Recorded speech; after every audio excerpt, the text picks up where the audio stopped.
चिंता की बात इसलिए नहीं है कि समण संघ अजर और अमर है, और समण संघ किसी मनुष्य ने नहीं बनाया। ये जो समण शब्द है, इसको आप सब लोग बहुत बार जानते हो, बहुत बार सुना है आपने, पर ये लिखा हुआ पहली बार देखा है आपने इस तरह का, तो किताब में देखा है तो, या जो आपको समण ग्रंथ दिया होगा नकुल सर ने या डॉक्टर ऊपी गौतम ने या वेद प्रकाश सर ने या और भी जो साथी हैं उन्होंने, तो समण शब्द देख के आपको कुछ अजीब सा लगा होगा, ये समण शब्द क्या है। पर ये नया शब्द नहीं है और आप इसको इस्तेमाल भी रोज करते हो।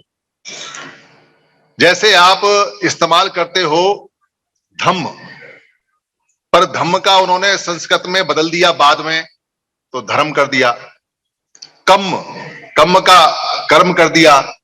वर्ण, वर्ण का मतलब होता है रंग, उन्होंने बाद में वर्ण कर दिया। वर्ण का मतलब भी रंग होता है पाली के अंदर। वैसे ही ये समण शब्द ओरिजिनल है, इसका उन्होंने श्रमण कर दिया। और बाबा साहब ने किताब लिखी वॉल्यूम नंबर 16, और वो हमारे पूरे देश और विदेश के जितने समण लोग हैं उनके लिए दी, और उनको कहा कि पढ़ना। उनके सारे वॉल्यूम बहुत कमाल के हैं, पर 16वां वॉल्यूम कोई नहीं पढ़ता, क्योंकि वो पाली भाषा का डिक्शनरी है। उसमें हमारे पुराने शब्द लिखे हुए हैं। शब्द पुरानी भाषा में ना तो शय शब्द है और ना आधा रह है। आपने जितने भी आधे रह पढ़े हैं, प्रभु में प्रभु बोलते हैं उसको, अय में आर्य बोला उसको, अर्य को, चम को उन्होंने चर्म किया, ऊपर वाला आधार है, नीचे वाला आधार है, साइड वाला आधार है, जितने भी 3 प्रकार के रह हैं वो कोई रह हमारा नहीं है। अगर किसी शब्द में आधा रह लगा है तो वो शब्द ही हमारा नहीं है, उसको पूरा खोजना पड़ेगा कि वो किसका है। और शय जिसमें लग जाए वो शब्द भी हमारा नहीं है। इसलिए जो श्रवण है उसमें आधा शय और आधा रह होता है, तो श्रवण शब्द हमारा नहीं है। जब श्रवण शब्द हमारा नहीं, पुराना नहीं, तो श्रवण संस्कृति भी हमारी नहीं। तो संस्कृति को उन्होंने संस्कृत में बोलते हैं, संस्कृत माने संस्कार करना, किसी चीज को जो जैसी है उसको बदलना, मॉडिफाई करना, उसको संस्कार बोलते हैं। तो उन्होंने पाली भाषा को बदला, पाली भाषा को संस्कारित किया, और उसको उन्होंने कहा ये संस्कारित भाषा है, तो संस्कृत बोला। और संस्कृत अकेली भाषा नहीं है, पूरी दुनिया में जिसको बदला गया है। 2 भाषा 3 भाषाएं जब मिलके बनती हैं तो संस्कार हो जाता है उनका। तो ऐसी हजारों भाषा है, उर्दू भी ऐसी भाषा है जो अरबी से और हमारी पाली भाषा से मिलके बनी हुई है। उसमें जो संस्कृत भाषा है वो भी जुड़ी हुई है। तो ये जो भाषा है, भाषा नहीं बोल रहा हूं मैं आपको, शब्द भाषा है। शय है ही नहीं हमारे यहाँ, षटकोण वाला भी नहीं है, शलजम वाला भी नहीं है, इसको भूल जाओ। हर शब्द को सह लगा दो, आधी बीमारी दूर हो जाती है पूरी। तो वो जो उन्होंने संस्कार किया उसको हम संखति बोलते हैं। पाली के अंदर संखति है, संखार है, संखारे है। उस संखारे संखति को उन्होंने संस्कृत किया, संखार को संस्कार किया। तो ये जितने भी चीजें चल रही हैं या बताई जाती हैं, ये इसलिए जरूरी है कि जब पुरानी भाषा में श्रम शब्द ही नहीं है, शय और आधा रह नहीं है, तो कोई श्रमिक भी नहीं है। और जब कोई श्रमिक नहीं है तो श्रमिक संस्कृति नहीं है। और जब श्रमिक संस्कृति नहीं है तो श्रम करने वाले और मजदूर करने वाले भी हम नहीं है। हमारे आज के जो विद्वान हैं, वो विद्वान उनकी किताबों से पढ़ के विद्वान बने हैं। अब उनकी किताबों से पढ़ के विद्वान बनेगा तो क्या पढ़ेगा? जो उसमें उनका लिखा है वही पढ़ेगा। अपनी किताबों से पढ़े हुए विद्वान नहीं है, अपनी किताबों से पढ़े हुए कोई नहीं है। और अगर अपनी किताबों से पढ़ा हुआ कोई पीएचडी करना भी चाहता है तो उसको पीएचडी नहीं करने दी जाती है, ना उसको एग्जाम में पास किया जाएगा, उसको फेल किया जाएगा, क्योंकि आप तो पूरी संस्कृति बदल दोगे, पूरी कल्चर बदल दोगे। इसलिए उनकी किताबों से पढ़ के आदमी कितना ही हमारा विद्वान हो, चाहे कितना ही डॉक्टरेट कर, पर बात तो उन्हीं की करेगा। बात आपकी कैसे कर सकता है? क्योंकि सारी बात तो उसने वहीं सीखी, वहीं पढ़ी, और नंबर भी वहीं मिलेंगे और तनख्वाह भी उसी पे मिलेगी उसको। इसलिए बाबा साहब की जो किताबें हैं वो हमारी किताबें हैं, जो बुद्ध की किताबें हैं, त्रिपिटक है, वो हमारी हैं, जो कबीर की किताबें हैं वो हमारी किताबें हैं, पर जो बाकी किताबें हैं, जो वेद जिनको बोलते हैं, वो भी हमारे हैं, पर मिक्स हो गए, उनको मिक्स कर दिया है। हमारे ही लोगों ने हमारे लिखे, क्योंकि समण लोग ही थे उस समय पढ़ने वाले और लिखने वाले। ये जान के आपको खुशी होगी कि पूरे भारत में, पूरे महाभारत में, महाभारत मतलब बर्मा से लेके और ईरान तक महाभारत होता था जो अशोक ने बनाया, उसी को महाभारत बोलते थे।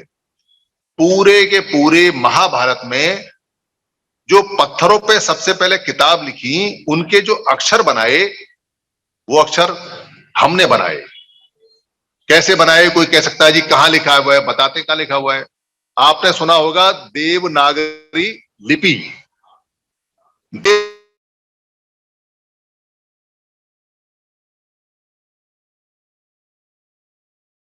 नागवंशी लोग हैं हम सारे, और लिपि माने अक्षर, यानी नाग लोगों ने दिए वो अक्षर, उसके नाम देवनागरी लिपि पड़ा हुआ है। और उसको बाद में बदला गया, उसको ब्रह्मा लिपि करके, ब्रह्म लिपि करके कहा गया, वो धम्म लिपि कहलाती है। तो पूरे भारत में जो अक्षर पहली बार बने, पत्थरों पे जो लिखे गए, कागज तो था नहीं, पेन था नहीं, तो वो अक्षर जो बने, वो पत्थरों पे जो गुदवाए, वो हमारे लोगों ने अक्षर बनाए। तो अक्षर बनाने वाले वैज्ञानिक, अक्षर लिखने वाले, पढ़ने वाले लोग पढ़ैया, लिखने वाले लिखैया, लेखपाल, पढ़ने वाले पाठक। तो कौन था पाठक? कौन था पाठक? हम थे। तो लेखक कौन था? हम थे। तो पढ़े लिखे कौन थे सबसे पहले? हम थे। इसलिए अपने दिमाग में यह बात डाल दो कि पढ़ाई हमसे शुरू होती है। तो त्रिपिटक कहता है, बुद्ध का साहित्य है, कि जीवक जैसा जो आदमी था, क्या करता था जीवक? जीवक के बहुत सारे नाम आपने सुने होंगे, कभी नेट पर डालना। वो वैद्य था, सर्जन भी था, और वो डॉक्टर ऑफ मेडिसिन भी था, यानी दवाइयों का भी डॉक्टर था और चीर फाड़ का भी डॉक्टर था। कितना बड़ा डॉक्टर! उसने उस जमाने में खोपड़ी का ऑपरेशन किया, लिखा हुआ है हमारे त्रिपिटक में। बहुत इलाज किया, बुद्ध का भी इलाज किया उसने। खोपड़ी फाड़ी और उसको खाट से बांध दिया, खोपड़ी को पूरी तरह से बांध के खाट से। क्यों? ताकि हिले ना, और 8 दिन में खोपड़ी फिर दोबारा से चिपक जाए। ऐसे ऑपरेशन करता था वो, इलाज करता था चलते चलते। उद्यन का इलाज उसने किया, बुद्ध का इलाज उसने किया, सारी प्रजा का इलाज वो करता था। और कहां पढ़ के आया? यूनिवर्सिटी में, तक्षशिला के अंदर। वो हमारी यूनिवर्सिटी। पढ़ाने वाले कौन? हमारे डॉक्टर। बनने वाले कौन? हमारे डॉक्टर। सारे के सारे समण। वमन का नाम नहीं मिलेगा कहीं आपको। सम्राट अशोक, यानी सम्रट प्रियदर्शी चक्रवंतु धम्म चक्रवंतु अशोक, ये ओरिजिनल नाम है उसका। प्रियदर्शी जिसके दर्शन, जिसको देखना प्रिय हो। अशोक जिसके पास कोई शोक ना हो। सम्रट, समता का राष्ट्र, सम्रट। तो ऐसा महान जो राजा था अशोक, वो कौन? समण। उसका सेनापति कौन? समण। उसके दरबारी कौन? समण। सारे हम। तो राजा कौन? हम, समण। तो हम राजघराने के लोग हैं। इसकी चिंता मत करना कि आज हम फटे हाल में हैं या बाबा साहब ने जहां से उठाया वहां से आगे, पर दिमाग में ये बात रख लो। और ये सिद्ध है कि हम राजघराने के लोग हैं। हमारे जितने समण लोग रहे हैं वो राजा रहे हैं। पूरा इतिहास समणों से भरा पड़ा है। तो किसान जो थे, कृषक जो थे, वो कौन? सारे समण। जो सुदत्त नाम का व्यापारी है, जिसको नाथ पिंडक बोलते हैं, जिसका 27% जीडीपी दुनिया का, यहां से लेके ईरान तक बग्गियां जाती थी, गाड़ियां जाती थी, और गाड़ियों में भर भर के माल जाता था। तो माल बनाने वाले, इंडस्ट्री बनाने वाले इंजीनियर, यानी लकड़ी के हल बनाने वाले, लकड़ी के फावड़े बनाने वाले, जानवरों की खाल के बैग बनाने वाले, जूते बनाने वाले, बेल्ट बनाने वाले, चमड़े बनाने वाले, और जिसमें पानी रखा जाए वो थैली बनाने वाले, और बर्तन भांडे बनाने वाले, ये सारे इंजीनियर कौन? समण। और माल बेचने वाले व्यापारी कौन? समण।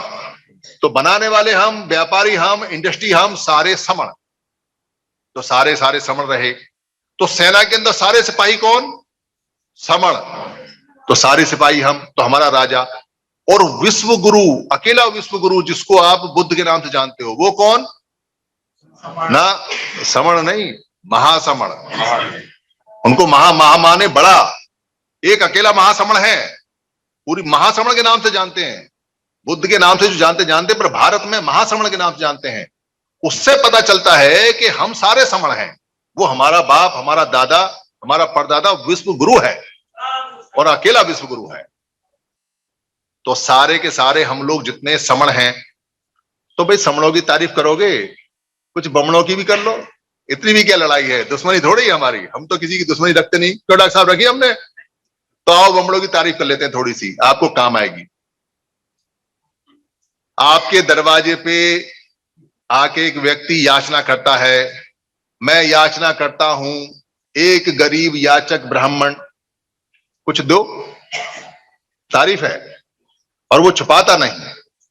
कभी आपने नहीं सुना होगा एक गरीब याचक समण, किसी कहानी में, किसी किताब में सुना? कोई किताब उठा लो, कोई कहानी उठा लो, जब एक गरीब याचक समण हो, हर किताब में क्या मिलता है डॉक्टर साहब? एक गरीब याचक ब्राह्मण, पूरी किताब। और वो इतना ईमानदार है, वो कहता है, आज भी कहता है, हम तो याचक हैं, मांग के खाने वाले हैं, कोई शर्म नहीं है उसे। पर आप खाना भी दो और पैर भी पड़ जाओ, तो इसमें उसका क्या दोष है? कोई मेरे को आए यहां, खाना भी दे, पैसा भी दे, और अपनी लड़की यहां बैठाए कि इसके सर पे हाथ फेरो आराम से, मुझे क्या दिक्कत है? आके मेरे चरणों में पड़ जाए, मुझे क्या दिक्कत है? डॉक्टर साहब, क्या दिक्कत है इसमें? कोई दिक्कत है? अगर बिन मांगे आप उसके चेले बनते हो, चेली बनते हो, तो बिन मांगे मिल रहा है, वो तो नहीं मांग रहा। वो तो कहता है गरीब याचक ब्राह्मण याचना करता है, कुछ खाने को दो। और किसी किताब में नहीं कि गरीब याचक समण, यानी हमारा एक भी बच्चा याचक, मांगने वाला, भिखारी नहीं। यहां तक कि गौतम बुद्ध भी नहीं, सिद्धार्थ गौतम नहीं। वो लोग कहते हैं कि सिद्धार्थ गौतम भीख मांग के खाते थे, भिक्षा लेते थे। झूठ है। इसलिए झूठ है क्योंकि पाली की जो बाबा साहब की किताब है वो चमत्कारी है। उसमें कहते हैं कि भिक्खु का मतलब होता है जो भ्रमर करते हुए दिखाता है, भ्रमर करते हुए देखना दिखाता है, देखना सिखाता है। किताब तो थी नहीं, तो वो जागृति फैलाते थे, देखना सिखाते थे कि देखो ये चीज क्या है क्या नहीं है। तो भ्रमर करते हुए दिखाने वाले को बाद में भ्रम करते हुए दिखाने वाले बोला, तो वो भिक्षु बोलते हैं, ओरिजिनल सब भिक्खु है। और जो महिला भ्रमर करते हुए, घूमते हुए, आते जाते हुए देखना सिखाती है, उसको भिक्षुणी बोलते हैं। ये बुद्ध के ही टर्म है दोनों। और बुद्ध का नियम है कि याचना नहीं करनी है, मांगना नहीं है, पहले पढ़ाना है, पहले दिखाना है, पहले जागृति करानी है, ये नियम है। उसके बाद में खड़े हो जाना है, पढ़ाने के बाद कुछ दे तो लेना है, खाने का लेना है, बस पैसा नहीं ले सकता, रजत नहीं ले सकता, रजत का नियम नहीं है। सिर्फ कपड़े दे सकता है चीवर, और खाना दे सकता है, और कुछ नहीं चाहिए। खाना देखेगा कि जितना खाना दिया है पहले घर ने, पूरा पड़ता है तो ठीक है, पूरा भी कितना, भूख से 20% कम। अगर 5 रोटी की भूख है तो 4 होनी चाहिए, 4 ही लेगा। और अगर नहीं मिलता है तो दूसरे घर जाएगा, तीसरे जाएगा, चौथे जाएगा, 5 जाएगा, छठे नहीं जाएगा। 5 घर के बाद भूखा रहेगा उस दिन, और अकेला नहीं खा सकता। उस खाने को भिक्खु संघ में लेके आएगा और उसको सारे खाने को मिलाएंगे ताकि स्वाद ना आए। स्वाद नहीं ले सकता भिक्खु, क्योंकि स्वाद हो गया, किसी ने उसको मीठा शहद का खाना दे दिया तो अगले दिन वहीं पहुंच जाएगा पढ़ाने, तो स्वाद नहीं ले सकता। भगवान बुद्ध का नियम है, संघ का नियम है कि आपको स्वाद नहीं लेना है, और खाना इतना ही लेगा जितना कि 12 बजे तक खा सके, ज्यादा खाना नहीं ले सकता। अगर ज्यादा खाना है तो देना पड़ेगा किसी को, शाम के लिए रख नहीं सकता है कोई, भिक्खु नियम है, वरना उसको दुक्कट का यानी दुष्कर्म का, खराब काम करने का दोष लगेगा, सजा मिलेगी। विनय पीटक में संघ के नियमों में है, बड़े मजेदार नियम है जो बुद्ध ने बनाए उस समय। ऐसे ही संघ नहीं चलता, ऐसे ही संघ नहीं बनता। तो वो सारे के सारे जितने लोग थे वो सारे के सारे समण, और जो कुछ लोग 1000 में एक जो बाहर के थे, जो मांग के खाते थे, जो मांगते थे, जो भिखारी थे, वमण। पर वमणों ने एक बात सीखी बुद्ध से, और समणों ने एक बात भूली जो बुद्ध की थी, और बेड़ा गर्क हो गया। वमणों को यह पता चल गया कि जो बुद्ध कहते हैं संघे शक्ति युगे युगे, यानी संघ में शक्ति होती है युग युग से, वो नियम बड़े काम का है, तो उस नियम को ले लेते हैं। तो उसने, वमणों ने अपने संघ बनाए, अपना संघ बनाया, और हमारा भी संघ रहेगा और उनका भी संघ रहेगा तो हम जीतेंगे, क्योंकि हमारा संघ तो बहुत विशाल है, इसमें तो बहुत लोग हैं, करोड़ों लोग हैं, तो ये टूटना भी चाहिए। इसलिए उसने उसमें वो 5 बातें डाली, जो 5 बातें संघ को बनाती भी हैं और संघ को खत्म भी करती हैं, और बुद्ध से सीखी, हमारे विश्व गुरु से सीखी। कौन सी 5 बातें हैं? शराब, नशा, जुआ, व्यभिचार, चोरी, हत्या, झूठ, ये जितनी भी 5 बातें पंचशील में आती हैं, अगर किसी संघ से इनको खींच के बाहर निकाल दोगे तो वो संघ टुकड़ों में बट जाएगा। उन टुकड़ों का नाम कुछ भी बोलो आप, चाहे जातियां बोलो, चाहे वर्ग बोलो, चाहे कुछ भी बोलो, पर वो जो 5 बातें अगर आप निकाल दोगे तो फिर वो इकट्ठे नहीं रह सकते। और वो 5 बातें ब्राह्मणों ने अपने अंदर डालनी और वो संघ में कामयाब हो गए। हम करोड़ों होते हुए भी 6743 में टूट गए और वो थोड़े से होते हुए भी हमसे बड़े हो गए।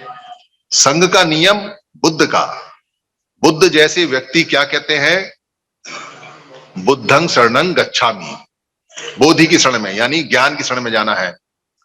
धम्मं शरणं गच्छामि यानी नियमों पे चलना है, धम्म में प्राकृतिक नियमों पे चलना है। ये बातें हमारे भिक्खु, हमारे लोग बड़े ध्यान से करते हैं और डॉक्टर साहब उसको वो इंप्लीमेंट करने की कोशिश भी करते हैं। पर तीसरी बात तो बेकार की है, संघं शरणं गच्छामि, इसका क्या करना, ये भूल जाते हैं। ये संघं शरणं गच्छामि जो है, जब इसको भूल जाते हैं तो फिर बुद्ध भी नहीं बढ़ सकता और फिर धम्म भी नहीं बढ़ सकता, फिर बुद्ध भी कुछ नहीं है, 0/0 है बुद्ध।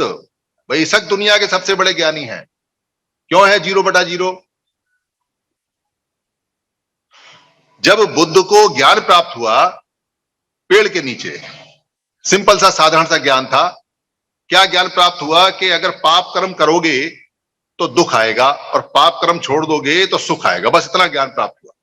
ये उन्होंने शरीर पर देखा, जाना और इसके रहस्य बताए, वो सब लिखे हुए हैं। पर ये समरी इसी में आती है, एक लाइन में कोई भी करके देख ले कि अगर पाप कर्म का सोचेगा भी तो शरीर कांपना शुरू हो जाएगा। अभी किसी के लिए गाली बकना शुरू करोगे, अभी शरीर में ब्लड प्रेशर बढ़ना शुरू हो जाएगा। तो पाप कर्म को छोड़ दो तो सुख आ जाएगा। ये छोटा सा नियम उन्होंने सीखा वहां पे पर उन्होंने ये कहा, अगर मैं ये नियम पब्लिक को बताऊंगा तो मुझे वो लोग जिंदा नहीं छोड़ेंगे जो पाप कर्म करते हैं, क्योंकि पापी तो चाहता है कि पापियों की संख्या बढ़े और जो सदाचारी आदमी है वो चाहता है सदाचारियों की संख्या बढ़े।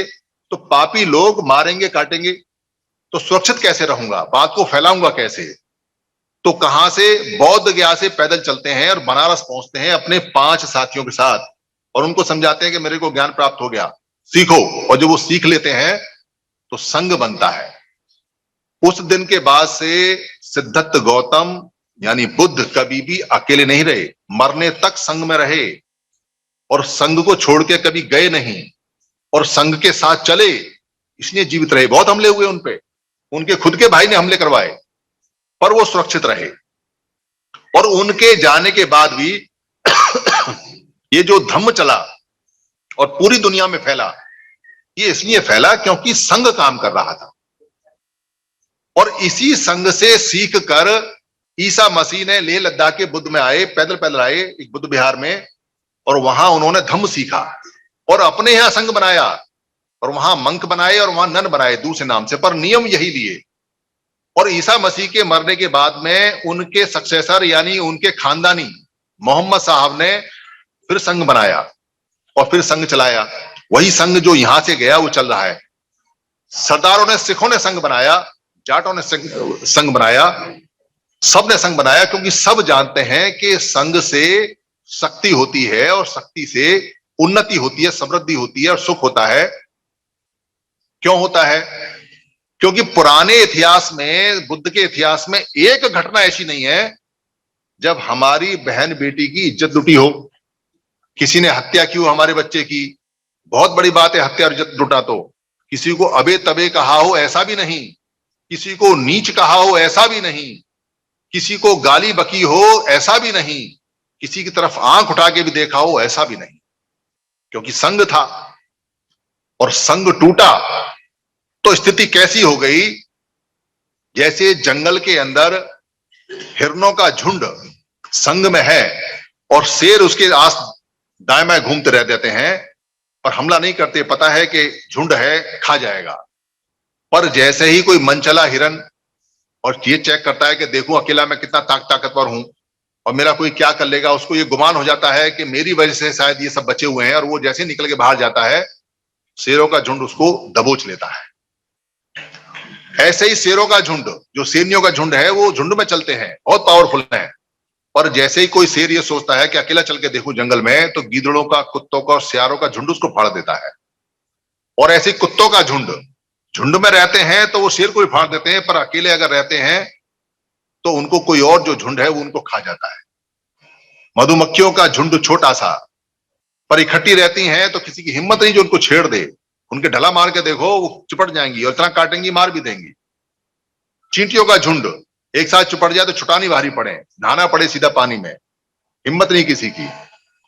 तो ये जो झुंड में रहने की कला है, ये प्राकृतिक है। ये संघ की कला प्राकृतिक है, और ये संघ की कला प्रकृति से आई है, बुद्ध ने नहीं बनाई। बुद्ध तो पहले से संघ में थे। बाबा साहब अम्बेडकर की जो किताब है भगवान बुद्ध और उनका धम्म, उसमें लिखा हुआ है कि संघ में आने के नियम थे।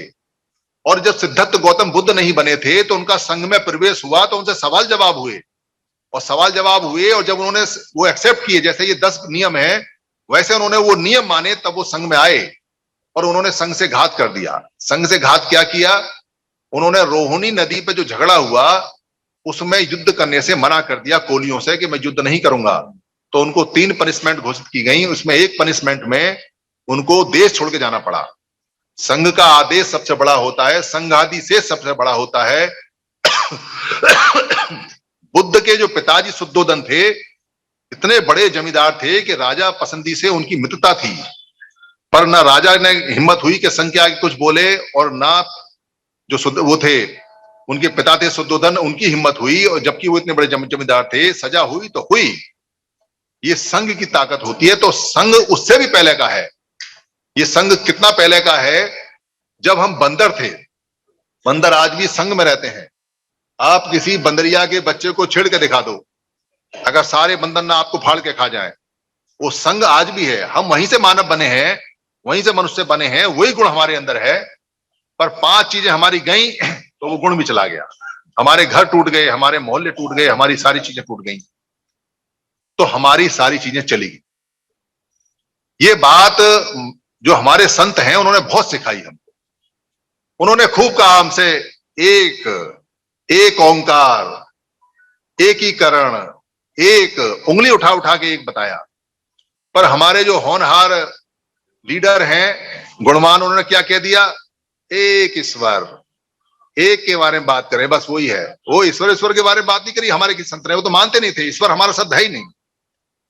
वो तो एक होने की बात करते थे, एकता की बात करते थे, एक ओंकार की बात करते थे, एकीकरण की बात करते थे। एक हो जाओ। और क्या कहते थे? भजन करो। पाली में भजन का मतलब है इकट्ठे हो जाओ।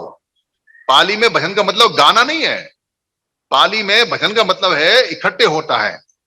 भय जन, जो सारे भारी जन हो, भूपे जन इकट्ठे हो, भजन करना है। फिर उन्होंने सरल शब्दों में बताया, संगति करो, संगति करो। सारे लोग कहते हैं संगति करो, संगत में रहो, एक संगत करो। फिर साफ साफ कहते हैं संगत में चलो। संगत और पंगत होगी ये भी बताया, भाई तुम्हारा बात नहीं बनती है तो पंगत में बैठ के खा लो, पर संगत में रहो, खाते भी रहो, संगत में रहो, ये भी कहा। पर सुने ना कोई। पर बाबा साहब ने कहा ऑर्गेनाइज रहो, यानी संगठित रहो। पर बाबा साहब को भी धता बता दी। उनका रिजर्वेशन तो इधर रख लिया, पर उनकी वो बात नहीं मानी। तो कुछ लोगों को लगा कि हमने बात बाबा साहब की माननी चाहिए, तो उन्होंने ऑर्गेनाइज का मतलब संगठन समझ लिया और संगठन बनाने लगे। तो पाली में संगठन का मतलब होता है जिनमें संग संग रह के टन टन की आवाज आती है। साथ साथ रह के जो 2 बटन बजते हैं, टन टन होते हैं, लड़ाइयां होती हैं, उसको बोलते हैं संग टन। और बाद में संगठन का शब्द बिगड़ के बना संगठन, और कहते हैं आज तो बाबूजी तुम्हारी मेरी ठन गई। बस संग संग रह के ठन रही है, और वो कह रहे बहुत बढ़िया चीज है। बस साफ साफ तो पाली में लिखा हुआ है, शब्द बता रहा है कि साथ साथ रह के जिनमें ठनती है, और हमारे 29 लाख संगठनों में खूब ठन रही है। अभी यहां जो बाबूजी बैठे हुए थे, आर के, पूरा नाम क्या था उनका? आर के सिंह सर, वो बता के गए कि 40 संगठन आए और 40 में ठनी। ये ऐसे 29 लाख हैं, हर जिले में 300 400 500 घूम रहे हैं, और इनमें ठनती है। ये कहते हैं कि हम दुश्मन से लड़ेंगे, तो भाई आपस में काय को लड़ रहे हो? ये कहते हैं कि बाबा साहब का हम काम करते हैं, बाबा साहब का विचार मानते हैं, तो भैया बाबा साहब ने कब कहा था कि तुम धर्म के 100 संगठन बनाना, राजनीति के 1000 संगठन बनाना, लड़कों के दल बल के 500 संगठन बनाना, सरकारी कर्मचारियों के एक एक दफ्तर में 6-6 संगठन बनाना, महिलाओं के अलग बनाना, महिलाओं के बहुत सारे बनाना, या जो सामाजिक संगठन है उनके खूब बनाना। और बाबा साहब ने कब कहा कि हर साल संगठन के 4-4 टुकड़े कर लेना। और बाबा साहब का नाम ले रहे हैं और सब बाबा साहब का फोटो लगा रहे हैं और सब बाबा साहब की बात कर रहे हैं और जोर से चिल्ला रहे हैं जय भीम जय भीम, और भीम के टुकड़े कर देते हैं। उधर जय भीम नारा लगाया, उधर संगठन तोड़ दिया, और खूब संगठन है। और इकट्ठा होने का नाम इनको कह दो कि इकट्ठे हो जाओ, तो कहते हैं हाँ इकट्ठा होना बहुत अच्छा है। क्या कैसे? क्योंकि बाबा साहब ने कहा ऑर्गेनाइज, और खुद कहते हैं, तो कहते हैं हाँ इकट्ठा होना चाहिए, पर मेरे ही अंडर इकट्ठा होना चाहिए, नेता मैं ही रहूंगा, सारे इकट्ठे हो जाओ। हर संगठन यही कहता है। यहां भी अब चले गए, उनको सगाई में जाना था, वरना वो खुद कहते कि 40 के 40 संगठनों की एक इच्छा रही होगी कि तुम सब इकट्ठे हो जाओ पर नेता मैं रहूंगा। ये समस्या बहुत देखी हमने। इस समस्या क्या 2018 में एक ये देखने के लिए कि चलो इसको खत्म करते हैं, तो बहुत सारे लोगों ने इकट्ठे होके और दिल्ली के अंदर सारे संगठन बुलाए। एक अशोका रोड पे तेलंगाना भवन है आज के समय, उस समय आंध्र भवन होता था, बुलाए, वहां समाज से पैसा इकट्ठा किया, उनको रोटी खिलाई, दावत पानी उनकी बढ़िया की। इधर समाज के लोग हमारे जैसे सीधे साधे इकट्ठे हो गए, इधर नेताए हो गए सारे, ऐसे दो बीच में वो टेबल ऐसे बैठे। उनसे कहा भाई देखो हम तो पब्लिक हैं, नेता तो तुम ही रहोगे हमारे, और हम तुम्हें नेता मानते हैं, पर भाई हमारे बच्चे मर रहे हैं, सारा अधिकार हमारे चले गए हैं, तुम एक हो जाओ, एक हो जाओ। और उनको अल्टीमेटम दिया कि भाई 14 अप्रैल 2020 तक इकट्ठे हो जाओ। अगर 14 अप्रैल 2020 तक आप इकट्ठे नहीं हुए तो हम 14 अप्रैल को पार्लियामेंट में लोगों से बात करेंगे और बताएंगे कि ये इकट्ठे होते हैं या नहीं होते। तो हम चाहते हैं कि आप इकट्ठे हो जाओ, और हम चाहते हैं कि एक कमान और एक फरमान रहे, और हम चाहते हैं कि जितना देश का पैसा इकट्ठा होता है, खर्चा होता है, वो एक जगह होना चाहिए। आप सब एक छत बनाओ, सारे इकट्ठे हो जाओ। ये बात उनके सामने रखी। वो रिकॉर्डेड है हमारे पास में, हम तो रिकॉर्ड करा लेते हैं, हर चीज रिकॉर्ड है, क्योंकि नेता है कब बदल जाए, हो सकता है हम पे मुकदमा ही कर दे, ये हमारे बड़े पीछे पड़े हुए हैं, तो रिकॉर्डेड है। तो सारे नेताओं को लिख के दिया एजेंडा कि बस एक ही लाइन का एजेंडा है कि भाई इकट्ठे होना है और आपने एक साथ रहना है, यही काम है, इसी पे बोलना है। और सब नेता अपने अपने संगठन की बड़ाई करते रहे, मेरा संगठन ये, मेरा संगठन वो, मेरा संगठन वो। और किसी नेता ने ये नहीं कहा कि हमको इकट्ठा होना है या इकट्ठा होना चाहिए, पर सबकी छुपी हुई इच्छा थी कि इकट्ठा होना चाहिए, मुझे नेता मान लो। एक ने कहा भी, हमने कहा भाई देखो आप सब हमारे नेता हो, ये आप तय करो कौन नेता बनना चाहता है कौन नहीं। हमारा तो काम बिना नेता के चल जाएगा, क्योंकि बाबा साहब अंबेडकर ने ये कहा है ऑर्गेनाइज होना है, ये नहीं कहा है कि किसी नेता के नीचे ऑर्गेनाइज होना है। बुद्ध ने ये कहा है कि संघ का मालिक संघ होता है, व्यक्ति नहीं हो सकता। तो लोग कहते हैं ऐसे कैसे होता है, भाई बताते हैं। बुद्ध ने जो भिक्खु संघ बनाया, या जो पुराने हमारा समर संघ है, आप उसका हिस्ट्री में कोई भी व्यक्ति नेता दिखा दो, हमें एक व्यक्ति नेता दिखा दो। इतना पुराना संघ चला आ रहा है, एक व्यक्ति का नाम बता दो जो संघ का, जो समर संघ का नेता रहा हो, तो हम व्यक्ति को मान लें। बुद्ध ने कहा है संघ का नेता संघ होगा, संघ का मालिक संघ होगा। बुद्ध भी नहीं है, बुद्ध भी नहीं है। तो बुद्ध ने अपनी पहचान खत्म कर दी, संघ के लिए अपना नाम बदल दिया। जो भिक्खु आए काम करने के लिए, जो समर संघ में लोग आए, जो भिक्खु संघ में काम करने के लिए आए, उनके नाम बदल दिए, उनकी पहचान बदल दी। उन्होंने व्यक्तिवाद भी खत्म किया अपना नाम बदल के, उन्होंने वेशभूषा खत्म कर दी, चेहरा सबका एक सा कर दिया, अपना परिवार भी खत्म कर दिया, अपनी पत्नी को भी भिखुनी बनाया और अपने 7 साल के बेटे को भी। वंश वंश नहीं है बुद्ध का, वंश खत्म करना पड़ता है। बाबा साहब ने अपने बच्चे गला दिए। बाबा साहब ने कभी नहीं कहा कि मेरे बच्चों को जाके आगे जाके पदवी देना या कुछ कहना। बाबा साहब हीरोशिप के लिए मना करके गए। तो जो संत पुरुष और जो महापुरुष हैं वो अपने परिवारों को इसमें लगाते हैं, वो खुद मर जाते हैं पर इस काम को करके जाते हैं और आगे का रास्ता बताते हैं। तो बुद्ध से कहा, जब मरने वाले थे, थोड़े दिन पहले की बात है, क्योंकि महावीर जैन उनसे बड़े थे, 19 साल बड़े।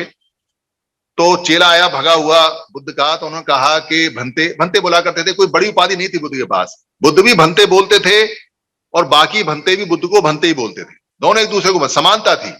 वैसी समानता समर संघ में भी है।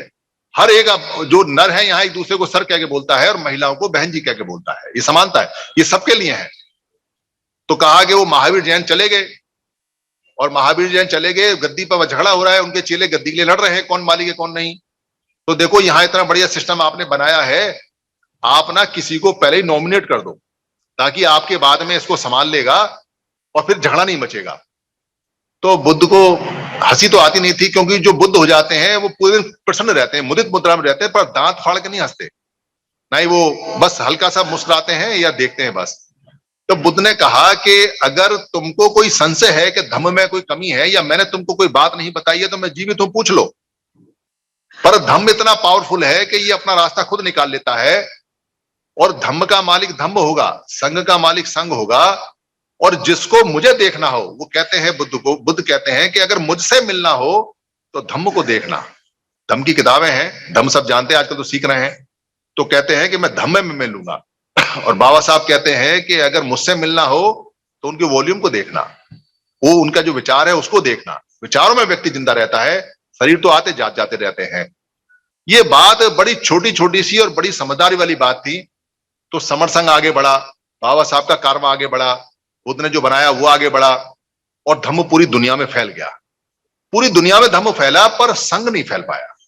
उन्होंने तो संघ बना लिए, जो दुनिया में सारे लोग थे जो संघ को समझ गए उन्होंने तो बना लिए, पर हमारा संघ जो चला गया था वो नहीं आया। पर अभी तो पानी गले तक आ गया, अभी तो मरने वाली बात है। पिछले 75 सालों में हमने सारे प्रयोग करके देख लिए, सारे एक्सपेरिमेंट करके देख लिए, कोई नहीं छोड़ा। हमने अपनी राजनीतिक पार्टी बना के देख ली, हमने औरों की राजनीतिक पार्टी में जाके देख लिया, वो राजनीतिक समाधान है। बुद्ध के समय राजनीतिक बातें नहीं होती थी, इसलिए समर संघ कभी राजनीति में जाता, पर किसी व्यक्ति को जाना हो जा सकता है, वो उसमें छूट है, क्योंकि बाबा साहब ने राजनीति करने के लिए कहा है, जाना चाहिए। क्योंकि अगर जाएंगे नहीं तो जो सत्ता का एक पार्ट है वो नहीं मिलेगा हमारे लोगों को, और हमारे लोगों की संख्या ज्यादा है। पर संघ नहीं जाएगा, उसका तो नियम पक्का पहले से है। तो हमारे लोगों ने जो सामाजिक संगठन थे एक से एक बना के देख लिए, उनकी रैलियां करा ली, और सामाजिक संगठनों के बहुत सारे टुकड़े भी देख लिए, उनको पैसा भी दिया, उनके साथ भी खड़े हुए, उनको गए भी। हमारे लोगों ने लड़कों को खूब आगे बढ़ाया चढ़ाया, पैसा भी दिया, दलबल भी बनाए, उन्होंने पार्टियां बनाई, पर सब फायदा नहीं हुआ, अधिकार सारे चले गए। हमारे लोगों ने, जो हमारे संत हैं उनके भी जो जितने मठ हैं जितने आश्रम है वो भी चला के देखे, और जो बुद्ध के जितने भी भिक्खु हैं या जो मठ हैं और जो विहार हैं वो भी चला के देखे, अधिकार नहीं बचे हमारे। जो हमारे आर्थिक संगठन है वो भी चला के देखे, पर अधिकार नहीं बचे हमारे, अधिकार आंखों के सामने से जा रहे हैं। पर अधिकार बचा हमारा 2 अप्रैल 18 को। 2 अप्रैल 18 को ना तो कोई भिक्खु आया, ना कोई धम्म का आदमी आया, ना कोई एमपी आया, ना कोई एमएलए आया, ना कोई संगठन आया, ना कोई सरकारी कर्मचारी आया, पर साधारण लोग आए, और साधारण लोग जमीन पे आए, कोई नहीं आया। और वो आके सिर्फ पूरे देश में मात्र 4 घंटे के लिए इकट्ठे हो गए, हालांकि उन पर केस ठोके गए बाद में ताकि दोबारा इकट्ठे ना हो। और वो जो 4 घंटे के लिए इकट्ठे हुए उसको टेम्परेरी संघ बोलते हैं, वो परमानेंट संघ नहीं है। परमानेंट संघ तो वो होता है जिसको सड़कों पे आने की जरूरत ही ना हो, सरकार को पता रहता है कि ये इकट्ठे हैं। वो टेम्परेरी था, हमारा प्रदर्शन था कि हम एक साथ हैं। उस परमानेंट, उस टेम्परेरी अस्थाई संघ की वजह से एक अधिकार हमारा जो एट्रोसिटीज एक्ट का था वो हमारे घर वापस आ गया। क्यों आया? ना तो हमने अर्जी लगाई, ना पर्ची लगाई, ना एमएलए को बोला, ना एमपी को बोला, पर आ गया। क्योंकि संविधान को यह पता चल गया कि जिसकी जितनी संख्या भारी, ले जाओ अपनी हिस्सेदारी। आज आपने अपनी संख्या भारी दिखा दी है, आपका हिस्सा बनता है, ले जाओ। पर अगर परमानेंट इकट्ठे रहोगे तो, अगर संघ में रहोगे, जो आपको करना है करो, कोई दिक्कत नहीं, पर संघ में रहो। तो संघ में रहोगे तो क्या सारे अधिकार वापस आएंगे? अधिकार जाएंगे ही नहीं, वापस तो तब आए ना जब जाएं। जो चले गए हैं वो तो ब्याह सहित वापस आएंगे। जो बाबा साहब ने कहा था कि मैं आर्थिक अधिकार नहीं दे पाया, मैं आपको राजनीतिक अधिकार पूरे नहीं दे पाया, सामाजिक अधिकार नहीं दे पाया, सिर्फ राजनीतिक अधिकार दे पाया, वो भी आएंगे, सामाजिक भी आएंगे, आर्थिक भी आएंगे, ब्याज सहित आएंगे, घर बैठे आएंगे। पर संघ में आना पड़ेगा। आपके बाबा साहब ने संविधान में एक बात लिखी हुई है, जिसकी संख्या 51% भारी, वो ले जाओ अपनी हिस्सेदारी। घर बैठे संविधान देता है, पर उसके लिए आपको परमानेंट इकट्ठा होना पड़ेगा, और कोई प्रदर्शन नहीं करना है, और कोई पैसा खर्च नहीं करना है, और कोई सी रैली में नहीं जाना है। बस आपको ऐसे ही इकट्ठे होते रहना है, अपना खाना लाना है, खाना खाना है, संगति करनी है और चले जाना है, खाना खाना है, फिर बढ़ के आना है। तो ये जो संघ है ये पारिवारिक संघ है। अब हम परिवार के साथ मिलते हैं, और परिवार के साथ मिलने से ये बढ़ रहा है। पूरे जितनी संगतियां होती हैं उनका दिल्ली में निचोड़ होता है, या अगली बार शायद मुंबई में होगा, या अगली बार हैदराबाद में होगा, जहां भी संघ तय करेगा। इस बार दिल्ली में है। तो 12 फरवरी को सभी लोगों को परिवार के साथ आना है। 310 रुपए एक व्यक्ति के खुद के खाने का खर्चा खुद पर खर्च करना है, क्योंकि खाना वहां बनेगा। और जो वो है स्टेडियम है, तालकटोरा स्टेडियम, वो महंगा है। वहां टेंट वेंट दिल्ली में थोड़ा महंगा होता है। तो एक आदमी का 310 रुपए खर्च पड़ रहा है। 10 साल से छोटे बच्चे का फ्री रखा है संघ ने। तो आपने अपनी बुकिंग करानी है, बाहर पंडाल है वहां बुकिंग करानी है। लगभग दिल्ली आने के लिए अभी शुरुआत हुई है तो 1100 लोगों की कंफर्मेशन आ गई है बुकिंग। वहां जो सीटें हैं 2700 सीटें हैं, 1000 लोग नीचे बैठ सकते हैं। एक महीने के अंदर वो फुल हो जाएगा। पर अगर ओवरलोडेड भी होता है तो बाहर बहुत जगह है, बाहर भी आ सकते हैं। वहां पर शादी का, जो हमारे नवयुवक नवयुवतियां, उनके लिए शादी का भी पंडाल लगेगा, क्योंकि ये समस्या है। कुछ लोग बुलाए हैं जो शादी ब्याह कराते हैं। आपके यहाँ भी कोई हो तो वो भी आ सकते हैं, लोगों की समस्या सॉल्व होगी। वहां एक दूसरे से मिलना होगा, जुलना होगा। जिसको संगति के बारे में सुनना है वो सुने, जिसको नहीं सुनना है वो बाहर निकल के खूब डांस करे, खूब मौज मस्ती करे, अपने परिवार से मिले, परिवार के लोगों से बात करे। यहां भाषण देना उद्देश्य नहीं है, बोलना संघ में मना है, पर मिलना अलाउ है, क्योंकि मिलना पड़ेगा आपको। जो जो लोग मिलते हैं वो लोग जीतते हैं, जो लोग नहीं मिलते वो हार जाते हैं, खत्म हो जाते हैं। तो वहां अपने परिवार से मिलिए, औरों के परिवार से मिलिए। बहुत बड़ा परिवार है। बिजनौर में अगर संघ नहीं होता और मेरे को यहाँ रात को स्टे करना होता तो मेरे को होटल लेना पड़ता। पर अभी मेरे यहाँ इतने घर हैं कि मैं बिजनौर आता हूं और एक एक दिन भी अगर हर घर में मैं ठहरूं तो उम्र यहीं निकल जाएगी, यहीं खत्म हो जाए, बुढ़ा यहीं हो जाऊंगा मैं। इतने घर हैं और पूरे देश में ऐसे घर हैं। आप महाराष्ट्र जाओ, आप यहाँ जो संघ वाले, बिजनौर वाले संघ हैं, आप बताओ महाराष्ट्र में आपको किस जिले में आपका कौन सा बच्चा कहाँ जाना है, क्या दिक्कत है। आपको जाने की जरूरत नहीं है, पैसा नहीं खर्च करना। जो महाराष्ट्र के संघी हैं, समर संघी हैं, उनको आप सीधे फोन करो, या यहाँ के बंदे से फोन सीधे फोन करो, ये हम समर संघी हैं, ये समस्या है। 99% वो आपकी कोशिश करेगा कि वो कराए, क्योंकि सारे अफसर वगैरह सब अटैच हैं, काम हो जाता है। आपको राजस्थान में जाना है, वहां का जो समर संघी है वो बताएगा आपको क्या दिक्कत है। आपको दिल्ली में जाओगे, दिल्ली के समर संघी हैं। पूरे भारत में कहीं जाओ, समर संघ बढ़ता जा रहा है, परिवार बढ़ता जा रहा है। तो सस्ते में काम चल रहा है, हमारे पारिवारिक संबंध बढ़ रहे हैं, हमारे जो शादी ब्याह के संबंध है वो बढ़ रहे हैं, हमारे कारोबारी संबंध बढ़ रहे हैं, और हमारी सुरक्षा बढ़ रही है। जैसे जैसे हम इकट्ठे होते जा रहे हैं वैसे वैसे सुरक्षित है। सुरक्षा कैसे बढ़ती है? अभी इस हॉल में 500 आदमी बैठे हुए हैं। अगर 500 लोग बाहर आ जाएं तो मेरे ख्याल में कोई ऐसा नहीं होगा जो घबराएगा। क्या घबराना, 500 आदमी बाहर मचाते रहो हल्ला, हम 500 हैं। और अगर हम में से 5-7 जो पुराने संघी, अगर पुराने उसमें आगे रूप में आगे, कौन सा पुराना रूप? जब हम शेर का शिकार करते थे, जब हम जानवरों का शिकार करते थे जंगल में, हम बहुत बड़े शिकारी रहे हैं। और उस शिकार वाले रूप में आगे तो वो 1000 भी हो और हम 500 हो तो उन पर भारी पड़ जाएंगे। तो हमारी जो शक्ति है वो मिलके बड़ी हो जाएगी और हम उनका मुकाबला कर लेंगे। पर अगर हम 5 ही हों और वहां 7-8 आदमी आ जाएं और हम संघ में ना हो और वो भी अलग अलग हो, तो अलग अलग पिटते जाएंगे। वही पिट रहे हैं, वो रोज हमारे एक बच्चे को मारते हैं, बाकी लोग कुछ बोलते नहीं, क्योंकि संघ नहीं है। तो जिसका संघ होता है उस पर एट्रोसिटीज नहीं होती, ये ध्यान रखना, उस पर कोई अत्याचार होता ही नहीं है। तो कह सकते हो कि इसका उदाहरण दो, उदाहरण है। 2 करोड़ सिख हैं मात्र पंजाब के अंदर और पूरे देश के अंदर। आप बता दो कि कौन से सिख की बेटी के साथ बलात्कार हुआ है, कौन से सिख की हत्या हुई है, कौन से सिखों को गाली बकी है, कौन से सिख को अपमानित किया गया है, कौन से को प्रताड़ना हुई है, और कौन से की नौकरी छीनी है, कौन से को दबाया गया है। अगर उनकी पगड़ी चेक हो जाती है कनाडा के अंदर तो भारत की गवर्नमेंट को वहां कहना पड़ता है सॉरी, आगे से ऐसा मत करना, उनको धमकाते हैं जाके। 2 करोड़ सिख हैं, मात्र 2 करोड़, उसमें भी हमारे बहुत लोग हैं जो समण हैं। तो उनमें संघ है। जाटों का संघ तो अभी बना। जाटों को कुजात बोलते थे, कुजात, यानी उनकी उत्पत्ति अच्छी नहीं मानी जाती थी। और मेरे पास एक लेख है, अखबार में आया है, बुजुर्गों से पूछना कि जातों को चंडाल यानी कि खराब पैदाइश मानते थे और कुत्तों से सुंघवाते थे कि ये आदमी अच्छा नहीं, अच्छा है, ऐसी स्थिति थी। और उनका एक आदमी था जिसको वो बोलते हैं सर छोटू राम, छोटू राम, वो वकील था। उसने कहा जाटो इकट्ठे हो जाओ, नहीं मारे जाओगे। ये बात उनको पसंद आ गई और वो सारे इकट्ठे हो गए। जाटों ने सरकार बना ली हरियाणा के अंदर, और आज वो सरकार में नहीं भी है तो भी उनकी चलती है, क्योंकि संघ है उनका।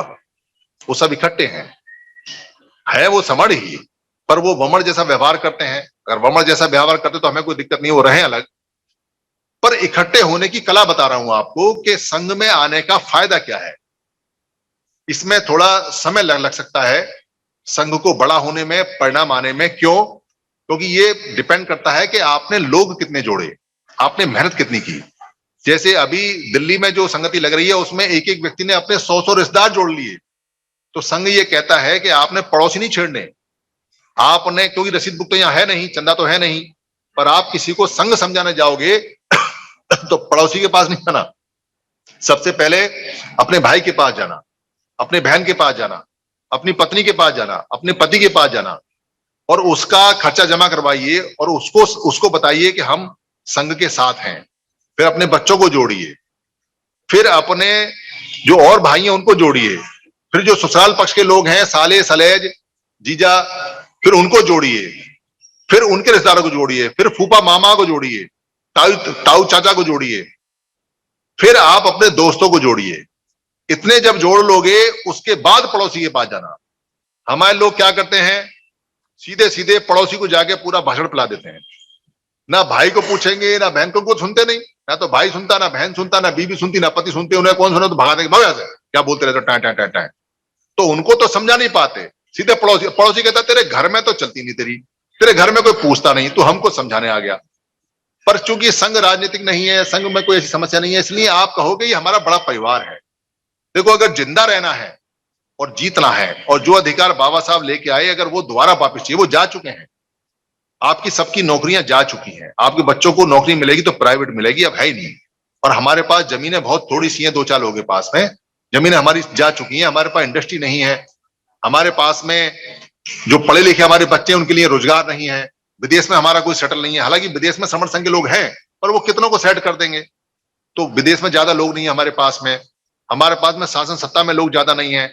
हमारे जो एमपी एमएलए उनको कोई पूछता नहीं है, उनकी हालत तो बहुत ही ज्यादा खराब है, वो तो खुद ही जो है कहीं संघ की शरण के बारे में ढूंढते रहते हैं। तो आपने अगर इकट्ठे नहीं होगे तो आपका कोई भी अधिकार बचेगा नहीं। तो आपको जिंदा रहना है, आपको सुरक्षित रहना है, और आपको मान सम्मान से रोटी खानी है, और आपको वही जो बाबा साहब ने जिंदगी दी है वही जिंदगी, या उससे भी बेहतर जिंदगी जो सम्राट अशोक के समय थी, या उससे भी बेहतर जिंदगी जब आप सम्राट अशोक से भी बड़ी बड़ी जो पूरे समर संघ के पूरे मालिक हुआ करते थे उस समय, बुद्ध के समय, अगर वो जिंदगी आपको चाहिए तो आप चाहे पढ़े लिखे हो या ना हो, आप चाहे बुद्धिजीवी हो या ना हो, आप चाहे लूले लगड़े हो, चाहे काले पीले हो, चाहे बूढ़े हो, चाहे बच्चे हो, चाहे मकान हो या ना हो, चाहे रोटी खाई हो या ना खाई हो, चाहे आपका कोई भी कास्ट सिस्टम है जो उन्होंने जबरदस्ती दे रखा है, या आप कोई भाषा बोलते हैं, संविधान कहता है इसकी नहीं चाहिए मुझे, इसकी वैल्यू नहीं है। आप इकट्ठे हो जाओ, संविधान हेड गिनता है, हेड कितने लोग हैं उनके सर गिनता है, उसको बहुमत चाहिए। तो इकट्ठे होके संघ में जो रहोगे उसको संविधान पहचानता है। संविधान कभी नहीं पहचानता कि ये पीएचडी है तो इसके 4 नंबर हैं, और ये एमफिल है तो इसके 6 नंबर है, और ये एमडी है तो इसके 12 नंबर हैं, और ये आईएएस है तो इसके 50 हैं, और ये आईपीएस है तो इसके 100। ऐसा नहीं पहचानता संविधान। वो एग्जीक्यूटिव बॉडी में काम आता है, काम करने में, आपके रोजी रोटी कमाने में काम आता है, पर अधिकार लेने के लिए तो एक आदमी का एक ही संख्या है। ये बाबा साहब ने संविधान में लिखा, और ये बहुत अच्छा है। अगर कहीं ऐसा नहीं होता तो अब तो हम पूरे गड्ढे में चले गए होते। इसलिए आप इकट्ठे करिए, जैसे जैसे हम संघ में जाते जाएंगे वैसे वैसे जीते जाएंगे। और यहाँ एक समण ग्रंथ है, जरा हाथ उठाना, किस किसने पढ़ा है समण ग्रंथ अभी तक? बहुत कम लोगों ने पढ़ा है, क्योंकि बहुत सारे प्रश्न ऐसे हैं जो मैं बता नहीं सकता, अगर बताऊंगा तो पूरा दिन लगेगा, या हमारे साथी अगर बताएंगे तो पूरा दिन लगेगा और भी कम है। उसमें बहुत सारे प्रश्न हैं, सवालों के जवाब हैं। वो समण ग्रंथ की जो कीमत है वो 13 रुपए 60 पैसे छपाई की आई है, और आपने 100 रुपए कम से कम हर एक ने लेने हैं। 100 रुपए के साथ एक अपने घर में रखना है, और बाकी जो 6 है वो आपने रिश्तेदारियों में भेजने हैं, और उनसे 15 रुपए लेने हैं। भैया 1 रुपए 40 पैसे आने जाने खर्चा, वो खर्चा साथ में लो आप उनसे, और 15 रुपए का लो। गिफ्ट कर सकते हो तो गिफ्ट दो। जो 200 ले जा सकता है वो और ज्यादा अच्छा है, और जो 100 ले जा सकता है वो बहुत कमाल का है। उसको पढ़ो और उसको गिफ्ट में दो, हैप्पी बर्थडे पे दो, शादी में दो, ब्याह में दो, रिश्तेदारी में आने जाने में दो। 13 रुपए 60 पैसे आदमी सिगरेट पी के फूंक देता है, पान खा के थूक देता है। 13 रुपए 60 पैसे का कुछ नहीं आता। रिक्शे वाला 20 रुपए लेता है। ये 13 रुपए 60 पैसे की छपी है, और ये 20,000 छपी और जा चुकी है, 20,000 और छप रही हैं। आप यहां से सबके सब लेके जाना, उसको पढ़ना, और पढ़ने के बाद डेली 8 बजे से लेकर 11 बजे तक हम सारे के सारे बात करते हैं। कोई प्रश्न आपका हो तो ये जो यहाँ समर संघी है इनको मिलना, इनसे बात करना, और समर संघ में काम करना हो तो यहाँ योगेंद्र सर हैं, प्रकाश सर हैं, डॉक्टर साहब हैं, दूसरे डॉक्टर साहब हैं, तीसरे डॉक्टर साहब हैं, ये सब लोग आपको यहीं मिलेंगे। अभी इनको लिखवाइए कि हम समर संघ में काम करना चाहते हैं, तो ये बताएंगे कैसे काम होता है कैसे नहीं होता। और दिल्ली आने का अपना यहाँ पर जो 310 है, जो दे सकते हैं अब दें, जो बाद में दे सकते हैं बाद में दें। और दिल्ली आके देखिए कि आपको पूरे इंडिया और इंडिया के बाहर के लोग समर संघ के रूप में कैसे मिलेंगे, क्योंकि ये जो संघ है ये संगठन नहीं है, ये राजनीतिक पार्टी नहीं है, इसका बैन है राजनीतिक पार्टी बनना, और ये संगठन नहीं बन सकता, ये संघ है। और ये वही संघ है जो हमारा प्राचीन और पुराना और हमारे बुजुर्गों का संघ है। हम बुजुर्गों के संघ में आएंगे सुरक्षित हो जाएंगे, और नहीं आएंगे तो मारे जाएंगे। ठीक ऐसे जैसे हिरन होता है, अकेला मारा जाता है, और इकट्ठे रहते हैं तो वो सुरक्षित रहते हैं। तो यहां अभी हम अपने संघ को नमन करेंगे। आपने दुनिया में सबको नमन किया होगा, पर अपने आप को कभी नमन नहीं किया आपने। अपने आप को नमन करना मतलब अपने परिवार को, अपने संघ को, अपने बहन बेटियों को, अपने भाइयों को, अपने रिश्तेदारों को, सबको संघं नमामि करना। 3 बार हम संघ नमामि करेंगे, एक बार तन से, एक बार मन से, और एक बार कम से। और यहाँ तीनों बार करके आएंगे तो हमारी कोई जो बहनें हैं वो इसको संघ नमामि कैसे होती है वो बताएं, आ जाएं और संघ नमामि करवाएं। आ जाइए। उसके बाद भोजन भी है, आप लोग जो लेके आए हो उसका हम स्वाद लेंगे। उसके बाद खाना होगा, खाने होने के बाद फिर आपके प्रश्न जितने भी हैं वो आएंगे। जितने प्रश्न हैं किसी के भी हैं वो पूछ सकता है खाना खाने के बाद, और भी लोग अपनी बात रखेंगे। सभा समाप्त नहीं होगी, जो खाना खाएं, खाना खाने के बाद अपने प्रश्न उठाएं, और यहाँ भी संघ नमामि होगी।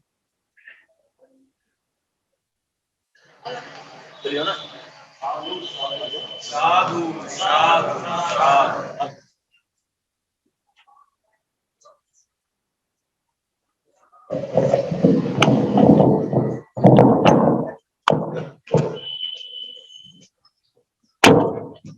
आगे कर दो बीच में। ये खोल रहा।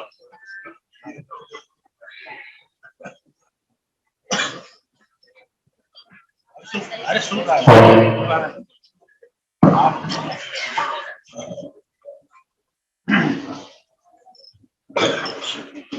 सभी हाथ जोड़ेंगे और संघ को नमन करेंगे। संघम नमामि,